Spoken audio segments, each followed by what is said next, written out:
2027 թվականից Հայաստան ներմուծված նոր հեռախոսը չի կարող միանալ բջջային ցանցին, եթե դրա email կոդը չգրանցվի միասնական պետական շտեմարանում։ Կառավարությունը պատրաստվում է ներդնել բջջային հեռախոսների email կոդերի պարտադիր գրանցման համակարգ։ Իշխանությունները վստահեցնում են, նպատակը ստվերային ներմուծման դեմ պայքարն ու կիբերանվտանգության բարձրացումն է, սակայն քաղաքացիներն ու մասնագետները նախագծում ռիսկեր են տեսնում։ Այսօրվա հեռախոսներում մարդկանց բոլոր տվյալներն են, նաև վտանգել եմ միգուցե տեսնում դրա մեջ, որ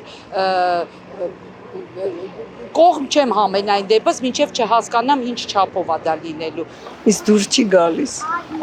որ պետք է ինձ վերահսկեն,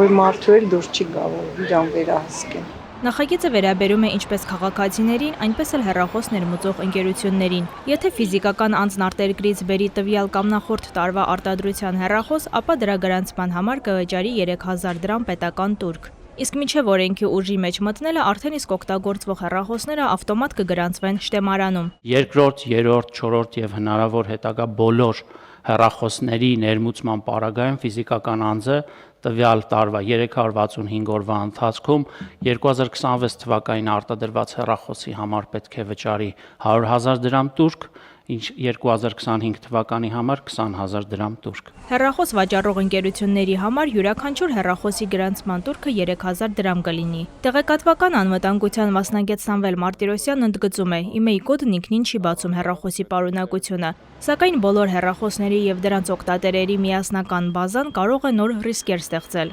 Թիրախային մարդկանց, որոնք կարող են լինել վերահսկողության տակ, սա ստեղծում է մեխանիզմներ, որոնք հեշտացնում են ավելի մարդկանց հետևելը ու հաշվի առնելով, որ մենք ձգտում ենք ժողովրդավարության, բայց դեռ չենք հասել ժողովրդավարության, սա բնականաբար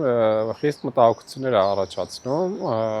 հատկապես այն տեսանկյունից, որ օրինակ փաստացի ստացվում, որ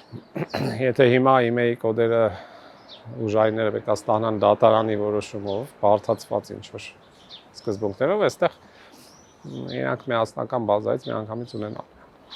Անձնական տվյալների պաշտպանության փորձագետի խոսքով օրենքի նախագիծը հստակ պատասխան չի տալիս, թե ինչ անձնական տվյալներ են հավաքագրվելու եւ ինչ նպատակներով են օգտագործվելու։ Մի այսպիսի ձևակերպում կա նախագծի մեջ, որ տվյալները կարող են օգտագործվել թվային այլ ծառայություններ մատուցելու նպատակով։ Դա երևի կարդացել եք միգուցե նախագծից։ Օրինակ,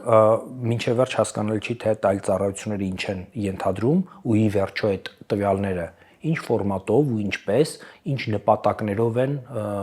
հնարավոր լինելու օգտագործել։ Փորձագետն ասում է, որքան մեծ է անձնական տվյալների շտեմարանը, այնքան մեծանում են նաև դրանց արտահոսքի ռիսկերը։ Եթե չկա շտեմարան, կիբերհանցագործը չի կարող դրան հասարելություն ստանալ, որտեղ չկա ինքը ուղղակի։ Հնարավոր չի կոտրել են ինչը գոյություն չունի։ Բայց եթե կա այս շտեմարան ու ինչ որ մի պահի իրեն ինչ որ մեկը հասանելիություն ստացավ, ապա դա խնդրահարույց է դառնալու